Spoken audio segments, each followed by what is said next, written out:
తాను అమరావతికి వ్యతిరేకం కాదన్నారు మాజీ సీఎం జగన్. రైతుల సానుభూతి పరునని తెలిపారు. అమరావతిలో తమకు అన్యాయం జరుగుతుందని రైతులు చెప్తున్నారు. రైతుల తరపున ప్రభుత్వాన్ని ప్రశ్నిస్తున్నామన్నారు జగన్.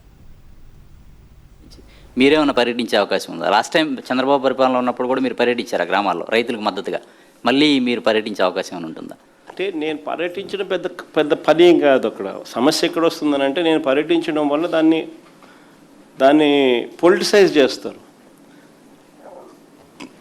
ఈసారి పర్యటనలో రిటైర్డ్ హైకోర్టు జడ్జిలను, రిటైర్డ్ జడ్జిలను, లాయర్లను, ఎన్హెచ్ఆర్సీ కంప్లైంట్ ఇవ్వడము ఇవన్నీ చేసిన తర్వాత వాళ్ళని పెడతాం.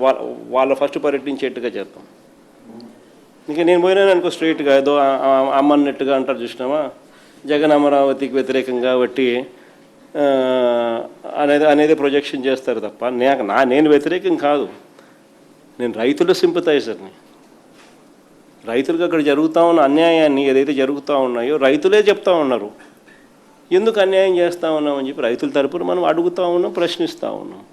స్కాములు చేయకుండా రాజధానిని బిల్డ్ చేయగలిగే అవకాశము ఏమిటి? మావిగన్ను. ఏ స్కాములు లేకుండా రాజధాని అనేది, బ్రహ్మాండమైన రాజధాని అనేది ఏర్పాటు ఎలా అవుతుంది? మావిగన్ను.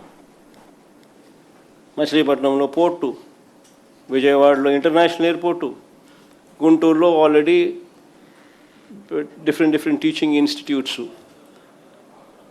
మచిలీపట్నంలో రైల్వే స్టేషన్, విజయవాడలో రైల్వే స్టేషన్, గుంటూరులో బ్రహ్మాండమైన రైల్వే స్టేషన్, మూడిటికి కనెక్టింగ్ బ్రహ్మాండమైన నేషనల్ హైవేస్. అన్నీ బ్రహ్మాండంగానే ఆల్రెడీ ఉన్నాయి. నువ్వు చేయాల్సిందల్లా ఏమిలే, ఆ బిల్డింగ్ను ఆడ కట్టుకోకుండా ఇక్కడ కడితే చాలు. అంతకని చేయాల్సిన ఏం పని. ఏ స్కాములు లేకుండా బ్రహ్మాండమైన క్యాపిటల్ మా విగన్ వస్తుంది. మా next election would be fought on the battle Mavigan versus Amaravati.